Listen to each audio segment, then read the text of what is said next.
حضرت عمر کے زمانے میں نا ایک نوجوان تھا، نیک تھا، مسجد جایا کرتا تھا رات کو. تو مسجد جا رہا تھا تو رستے میں ایک عورت نے دعوت گناہ دی. ابن عساکر نے اس کو لکھا ہے.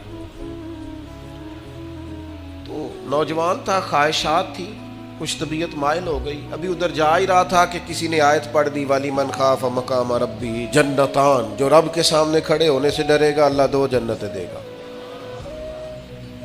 واقعی ڈر گیا، وہ واقعی ڈر گیا. اتنا ڈرا کہ بے ہوش ہو کے گر پڑا.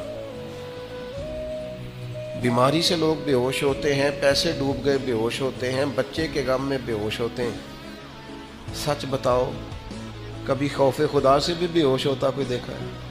ہمارے ہاں تو روز مرہ ہی نہیں ہے بھائی. اور بڑی باتیں ہیں بے ہوش ہونے کی، ڈرنے کی، غش کھانے کی. بے ہوش ہو کے گر پڑا. بوڑھے باپ کو کسی نے بتایا بچہ بے ہوش پڑا ہے. اٹھا کے گھر لائے. گھر لا کے کہا بیٹا کیا ہوا؟ نوجوان ہے، چڑھتی جوانی ہے، پر پاکیزہ بڑی ہے.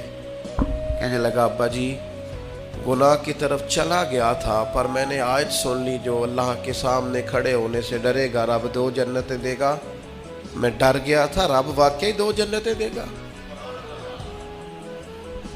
باپ رو پڑے. ابا جی کی آنکھوں میں آنسو آئے اور کہا پتر اللہ بڑا مہربان ہے، اس کے وعدے سچے ہیں، واقعی 2 جنتیں دے گا. اس نے پھر ایک چیخ ماری اور اس طرح کی ماری کہ اس کی روح ہی پرواز کر گئی. روح ہی پرواز کر گئی. کشتگان خنجر تسلیم را، عشق کی خنجر سے قتل ہو گئے لوگ.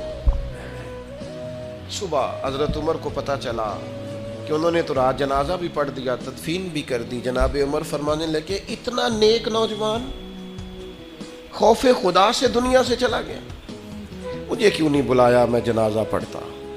فاروق اعظم فرما رہے ہیں میرا شوق تھا میں اس کا جنازہ پڑھتا. کہ حضور آپ کو تکلیف نہیں دی. فرمایا بتاؤ قبر کہاں ہے؟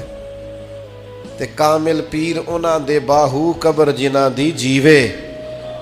حضرت فاروق اعظم قبر پہ تشریف لے گئے اور کھڑے ہو کے فرمانے لگے نوجوان مجھے امید ہے میرے رب نے تجھے 2 جنتیں دی ہوں گی. ابن عساکر کھول کے دیکھو تاریخ بغداد نے کیا لکھا ہے. حضرت سیدنا فاروق نے فرمایا امید ہے 2 جنتیں دی ہوں گی. قبر کے اندر سے بولا